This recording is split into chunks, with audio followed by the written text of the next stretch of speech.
दोस्तों, उम्मीद है कि आप सब खैरियत से होंगे। मेरा नाम है डॉक्टर साकिब जिबार और आप देख रहे हैं फूड साइंस यूनिवर्स। आज मैं एक नया टॉपिक लेके आपके सामने हाजिर हूँ। और सेंसरी इवोल्यूशन की अगर बात करते हैं, जब प्रोडक्ट बन जाती है उसके बाद हम देखते हैं इसका टेस्ट कैसा है, फ्लेवर कैसा है, इसकी ओवरऑल एक्सेप्टेबिलिटी कैसी है, टेक्सचर कैसा है, कलर कैसा है। इसके लिए किसी इंस्ट्रूमेंट की जरूरत नहीं होती। या तो आपको बंदे एक्सपर्ट चाहिए इसके लिए, या आपको यानी एक पब्लिक चाहिए जो एक्सपर्ट भी ना भी हो, लेकिन आपने उनसे राय लेनी है। एक परफॉर्मा बना देते हैं हम, उस बेस पे सेंसरी इवोल्यूशन करते हैं। थोड़ा सा इसके बारे में डिस्कस कर लेते हैं। इवोल्यूशन बेसिकली क्या होती है कि ये आपकी इसमें सेंसेस यूज होते हैं। आपकी साइट यानी आपकी आईज भी यूज हो रही है, उससे अपीयरेंस में आपकी कलर, शेप और साइज आप देख रहे हैं अपनी आंख से ना कैसा है।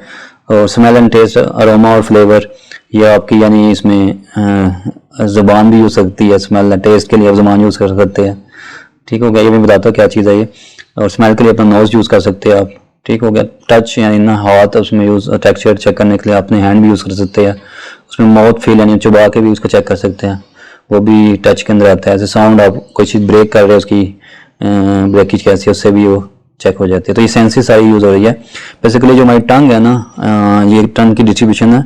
नेक्स्ट टाइम जब भी आप सेंसरी इवोल्यूशन करें, कहीं भी करें, किसी भी प्रोडक्ट की करें, तो आपने ये ध्यान में रखना है कि अगर आपने किसी स्वीटनेस को चेक कर रहे हैं किसी प्रोडक्ट के अंदर कि कितना मीठा है, तो आपने टिप पे लगाना है वो उसका सैंपल ना, जो भी यानी वो प्रोडक्ट है उसका सैंपल लेके आपने अपनी टिप पे लगाना है टंग की ना, तो उससे आपको अंदाजा होगा इसमें कितना मीठा है, ठीक है। जो टंग की टिप है आपकी, ये स्वीटनेस को बताती है। और अगर आपने कोई साल्टी चीज टेस्ट कर रहे हैं, सेंसरी इवोल्यूशन कर रहे हैं, तो आपने ये जो टिप से ऊपर वाली जगह, साइड वाली, उससे आपने चेक करना है। और जो सोर यानी उसमें यानी वो होती है ना बिटरनेस या सोरनेस जो होती है, वो आपने ये उससे ऊपर वाले से साइड जो आ रही है सोरनेस, उसकी चेक करनी है। और जो बिटरनेस है, सोरनेस है खट्टापन, और बिटरनेस बिटर यानी ना बड़ा अजीब सा टेस्ट होता है उसकी ना, वो आपने एंड पे चेक करनी है। जब हलक में जाएगा, आप हलक से पहले बिटरनेस आपकी चेक होगी, ठीक होगा। तो ये जुबान की यानी टंग की तरतीब है। इस बेस पे आप सेंसरी इवोल्यूशन अगर ध्यान में रखेंगे तो आपको सेंसरी इवोल्यूशन करना, अपने यानी स्वीटनेस को, साल्टीनेस को, सोवरनेस को, बिटरनेस को चेक करना आसान है, ठीक हो गया। उसके बाद हम सेंसरी इवोल्यूशन मेथड की बात कर लेते हैं। बेसिकली जो मेथड है सेंसरी की, वो 3 किस्म के होते हैं। एक डिस्क्रिमिनेशन टेस्ट है। इसमें सिर्फ ये होता है कि आपने ये बताना होता है कि क्या ये दोनों प्रोडक्ट, ये 2 सैंपल आपको दिए डिफरेंट है कि नहीं है। सिर्फ ये बताना होता है या सर नो में ना, डिफरेंट है या नहीं है। और डिस्क्रिप्टिव एनालिसिस जो इंसान ना, ये यानी एक्सपर्ट लोग होते हैं। एक्सपर्ट यानी बहुत दफ़ा ऐसा होता है कि लोग इतने एक्सपर्ट हो जाते हैं किसी प्रोडक्ट की सेंसरी कर करके कि वो इंस्ट्रूमेंट के साथ मैच हो जाती है। फॉर एग्जांपल, एक बंदा कहता है कि मैंने ये टेस्ट किया, इसकी पीएच इतनी होगी। अब जो इंस्ट्रूमेंट में चेक करेगा आपकी पीएच वो उतनी होगी। तो ये बंदे इतने एक्सपर्ट हो जाते हैं, इंडस्ट्री के अंदर काम कर रहे होते हैं या प्रोडक्ट बना के ना चेक कर करके उनको अंदाजा होता है कि इसकी पीएच इतनी है, इसकी यानी ब्रिक्स इतनी है, उसकी एसिडिटी इतनी है, जो पैरामीटर वो स्टडी कर रहे होते हैं। तो बेसिकली इसके लिए ट्रेंड बनने चाहिए होते हैं, ट्रेंड पैनलिस्ट चाहिए होता है। और इसके लिए इतना ट्रेंड नहीं होता, ट्रेंड नॉर्मल बंदे भी चल जाते हैं डिस्क्रिमिनेटरी टेस्ट के लिए। इसमें डिफरेंस बताना कोई भी जज कर सकता है। और जो कंज्यूमर एक्सेप्टेंस है, इसमें ओवरऑल बहुत ज़्यादा बंदे इन्वॉल्व होते हैं। यानी आपकी कंज्यूमर कोई भी है, कस्टमर कोई भी है, वो सारे इसमें आ जाते हैं। जो आपकी चीज़ परचेज कर रहे हैं, जिन्होंने परचेज करनी है, किसी से भी आप करवा सकते हैं। इसमें कोई एक्सपर्ट भी हो सकते हैं, एक्सपर्ट नहीं भी है वो भी हो सकते हैं, सारे आ जाते हैं। और ये 9 हेड्रोनिक स्केल की बेस पे होता है। ये मैं बताता हूँ नेक्स्ट क्या होता है, 1 बाय 1 इनको स्टडी करते हैं क्या चीज़ है। सबसे पहले हम कहते हैं डिस्क्रिमिनेशन टेस्ट। इसमें 25 से 50 पैनलिस्ट होते हैं, ठीक हो गया। इसकी 3 टाइप्स है। Triangular test. ट्रायंगुलर टेस्ट में क्या होता है कि हम डिफरेंस मेजर करते हैं। यानी फॉर एग्जाम्पल 3 सैंपल है हमारे पास ना, आपने यानी उनको जो भी आपके पास पैनलिस्ट है उनको कहना होता है कि इसमें से आपने बताना है कौन सा सबसे ज़्यादा डिफरेंट है। तो आज फॉर एग्जाम्पल हमने कहा कि 20 सबसे ज़्यादा डिफरेंस है, ठीक हो गया। तो इस बेस पे ना कि यस यानी ये कह सकते हैं आप कि एक सैंपल में सेलेक्ट करना है कि जो सबसे ज़्यादा डिफरेंट है, ठीक हो गया।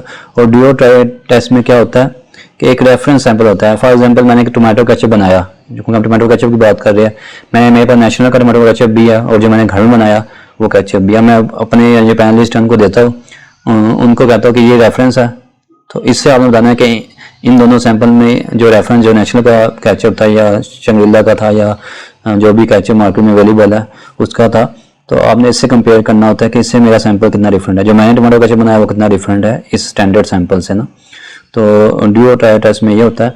और पेयर कंपैरिजन टेस्ट में क्या होता है कि हम यानी ना अपने पेरेंट्स को कहते हैं कि आपने ये बताना है, एक यानी पैरामीटर दे देते हैं उसको, यानी जैसे स्वीटनेस है कि आपने बताना है कि इसमें कौन सा ज़्यादा स्वीटर है या इसमें जो कौन सा ज़्यादा खट्टा है।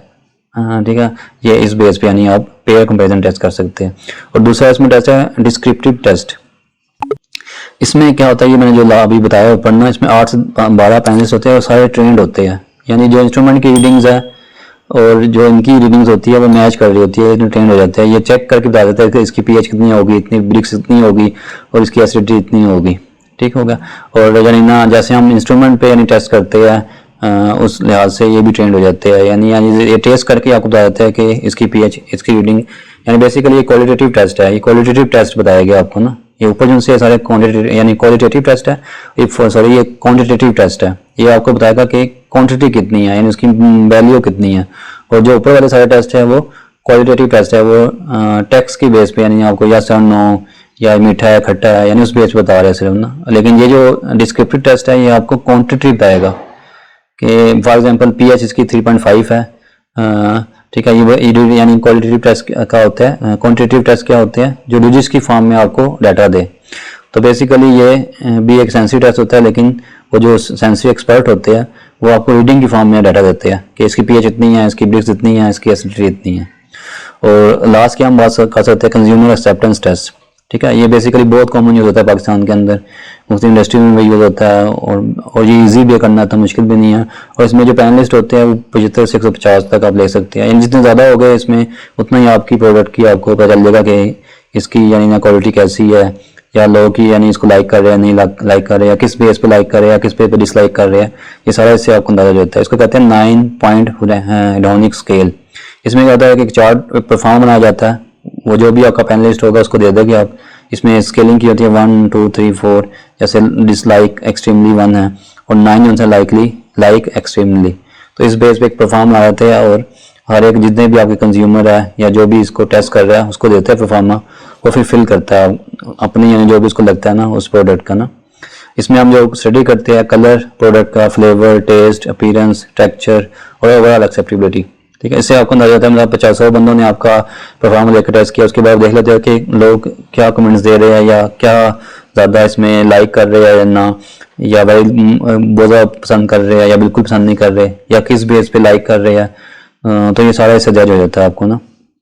और इसमें एक इम्पोर्टेंट बड़ी चीज़ है, क्योंकि इसमें आपने टेस्ट पी के चेक करना होता है या देख के, तो इसमें सेंसरी यानी आपकी टंग यूज़ होती है। तो इसमें कोशिश करनी चाहिए कि जब भी सैंपल आप एक यूज़ कर, एक आपने टेस्ट किया, उसके बाद दूसरे सैंपल में आपने अपनी यानी ना पानी वाले गिलास को पी लेना, यानी पानी का गिलास लेना, थोड़ा सा पानी पीना, ताकि आपकी सारी जो सेंसेस है वो न्यूट्रलाइज हो जाए, ठीक है। अगर आपने एक सैंपल टेस्ट किया उसके बाद सारे दूसरा कर लिया, अभी पहले सैंपल का टेस्ट आपके दिमाग में होगा, तो उससे क्या होगा कि अगला सैंपल टेस्ट करने में आपको डिफरेंशिएट करना बहुत मुश्किल हो जाएगा। इसलिए जब भी एक सैंपल टेस्ट किया उसके बाद आपने थोड़ा पानी यूज़ करना है, रिंस करना है, अपने मुंह को ना अच्छी तरह साफ कर लेना, तो या कुल्ली कर ले या गरारा कर ले, जैसे भी आपके लिए ईजी हो वो कर सकते हो अपना। तो ये लाजमी स्टेप है इसमें ना, अगर ये नहीं करेंगे तो आपको डिफरेंशिएट करना मुश्किल हो जाएगा, ठीक होगा। और तीसरी बड़ी यानी इसमें जो इम्पोर्टेंट चीज़ है वो जहाँ पे सेंसरी इवैल्यूएशन होनी है वो कमरा या वो रूम या वो या कैसा होना चाहिए, अगर इन चीज़ों को केयर नहीं करेंगे आप तो जज करना बहुत मुश्किल होता है लोगों के, लोग सही यानी जज कर रहे हैं या नहीं कर रहे। लेकिन जब उसको उनको प्रॉपर कंडीशन देंगे या इनको आप गाइड करोगे, आपने ऐसे सेंसरी इवैल्यूएशन करनी है, तो आपके रिजल्ट भी एक्यूरेट होंगे और आपको पता चलेगा कि आपके प्रोडक्ट के अंदर क्या कमी है या क्या यानी इसमें अच्छी चीज़ है, वो सारी आपको। उसमें पहली चीज़ क्या है कि वाइट कलर, जो भी कमरा यूज़ करे उसमें सफेदी जो वो वाइट हो बिल्कुल, क्योंकि वाइट कलर के अंदर हर चीज़ आपको कलर भी सही नजर आता है प्रोडक्ट का हर चीज़। अगर वो डार्क कलर होगा तो मे बी यानी वो डार्क कलर के अंदर ना, अगर वॉल्स का आपका कलर डार्क है, कोई ब्राउन कलर है, ब्लैक कलर है, तो उसमें आपको जज करना मुश्किल होगा। और दूसरा लाइटिंग, और लाइट यानी लाइट जो है वहाँ लाइट भी उसमें वाइट हो, ये ना हो कि लाइट डिफरेंट कलर की लगी हो, तो वो भी जज करना मुश्किल होता है। तो लाइटिंग भी यानी उसमें अच्छी हो, रोशनी ज़्यादा हो, ये ना हो कि रोशनी कम हो, उसमें भी सही डिफ्रेंशिएट करना मुश्किल होगा सैंपल्स में ना। और वेंटिलेशन भी अच्छी हो, कोशिश करें कि उसमें एसी लगा तो ज़्यादा अच्छा है, ताकि क्योंकि अगर एक बंदा गर्मी से आ रहा है तो ज़्यादा वो सेंसरी क्या करेगा, सेंसेस काम ही नहीं कर रहे, तो जब उसको प्रॉपर कंडीशन देंगे, प्रॉपर इन्वायरमेंट देंगे तो उसका सेंसरी इवैल्यूएशन सही होती है। उसके बाद दूसरी चीज़ क्या है कि सैंपल के लिहाज से या सैंपल आपने जब देना तो एक ही टेम्परेचर पे देना है, ये ना हो कि फ्रिज में सैंपल पड़ा हुआ तो आपने साथ ही उसको काट सेंसरी कर दो, तो क्या होगा, वो कभी भी यानी आपके सही सेंसरी उसके नहीं सही बताएंगे और कभी भी वो सही परफॉर्मा फिल नहीं कर पाएगा। तो इसलिए टेम्परेचर, रूम टेम्परेचर जितनी भी सेंसरी होती है वो रूम टेम्परेचर पे, ये जो भी प्रोडक्ट है आपकी रूम टेम्परेचर पे होनी चाहिए। रूम टेम्परेचर कितना होता है, 25 से 30 डिग्री, इसके यानी बीच में आपके सैंपल का टेम्परेचर हो। और वॉल्यूम भी आपने हर एक को सेम देना है, यानी किसी को ज़्यादा दे रहे किसी को कम दे रहे, या 2 सैंपल है, एक बंदे को 1 सैंपल का आपने उसको पूरा गिलास भर के दे दिया, दूसरे का यानी बिल्कुल कम दिया। तो जितना सैंपल प्रोवाइड कर रहे हैं, जितने भी सैंपल आपके, हर सैंपल का सेम वॉल्यूम आपने प्रोवाइड करना है। और सैंपल के लिए जो यानी जो प्रोसीजर है वो सेम हो, ये ना हो कि एक सैंपल का प्रोसीजर कोई और हो, एक का कोई और हो, फिर कंपैरिजन आप इसमें कैसे कर सकते हैं। तो इसलिए यानी सैंपल भी जो प्रोवाइड करें, अगर तो आप एक चीज़ बनाना चाह रहे हैं, जैसे टोमेटो केचप की बात करते हैं, आपने एक ही तरीके से बनाया और ठीक है, लेकिन उसमें यानी कुछ स्पाइसी ज़्यादा कर दी कम कर दी, वो तो कर सकते हो आप, लेकिन उसकी जो प्रोसेसिंग लाइन है वो सेम रखी, कुकिंग टाइम प्रिपरेशन वो सारा कुछ सेम था, लेकिन थोड़ा सा आपने रेसिपी चेंज कर दी। तो आप ये कह रहे हो कि ये मेरी T1 ट्रीटमेंट है, T2 है, तो इसमें आपने कंपेरिजन बनाना है, तो बाकी सारा प्रोसीजर सेम है जैसे बनाया। लेकिन अगर प्रोसीजर ही सेम हो जाता है, फॉर एग्जांपल एक आप चूल्हे बना रहे हो, ठीक है, चूल्हे बनाओ, एक प्लांट पे बना रहे हो, एक ऑटोमेटिक प्लांट बन रहा है, तो दोनों में डिफरेंस आ जाएगा, फिर आप कंपेरिजन नहीं कर सकते। और इसमें तीसरी चीज़ बड़ी इंपॉर्टेंट है कि सैंपल की कोडिंग हो, 3 डिजिट से कोड करे, तो इसको यानी इसमें क्या होता है कि बाइसनेस के चांसेस कम होते हैं, कि कोई चीटिंग के या गलती के चांसेस कम होते हैं। और sample should be served in random और काउंटर बैलेंस ऑर्डर। इस काउंटर बैलेंस का मतलब क्या है कि अगर 2 सैंपल है तो जो हाफ जो आपके पैनलिस्ट है उनको पहला सैंपल दे दे और दूसरे आपको दूसरा दे दे, यानी काउंटर बैलेंस कर दे। ये नहीं है कि पहले सारों को पैनलिस्ट को आपने पहले एक सैंपल दिया फिर दूसरा दिया, ऐसे नहीं, हाफ को आप एक सैंपल दे दे, हाफ को दूसरा सैंपल दे दे, ये काउंटर बैलेंस का मकसद है। और बाकी यानी ये कंडीशन आपने कैसे बनानी है, अगर कोई बनाना चाहता है, कोई इंडस्ट्री है या किसका इन्वेस्टमेंट है, तो अगर सेंसरी रूम बनाना चाहता है तो मेरी एक वीडियो, मैं थाईलैंड गया था, वहाँ मैंने विजिट किया था, मैंने यूट्यूब चैनल पर भी दी हुई अपनी, मेरा YouTube channel food science universe है, तो इसकी प्लेलिस्ट है थाईलैंड विजिट, इसकी वीडियो नंबर 5 है। तो इसमें सेंसरी लैब्स कैसी होनी चाहिए मैंने लिंक भी दे दिया, मैं डिस्क्रिप्शन में भी लिंक दे दूंगा, वहाँ से क्लिक करके आप चेक कर सकते हैं कि जब सेंसरी रूम बनाना तो सेंसरी रूम के अंदर क्या क्या चीज़ें होती है। ये बड़ा ज़बरदस्त बनाया होता है उन्होंने सेंसरी। एक सैंपल होगा अगर किसी बनाना चाहता है पाकिस्तान के अंदर, या जिसके बाद इन्वेस्टमेंट है, प्राइवेट इंडस्ट्री है, कोई बनाना चाहती है, तो अगर ये वीडियो देख लेगी तो उनको अंदाज़ा हो जाएगा कि सेंसरी वैल्यूएशन का जो रूम होता है वो कैसे मेंटेन होता है और कैसे उसको डेवलप करते हैं। तो आज के लिए इतना ही काफ़ी है। Thanks for watching my video, take care, अल्लाह हाफिज़।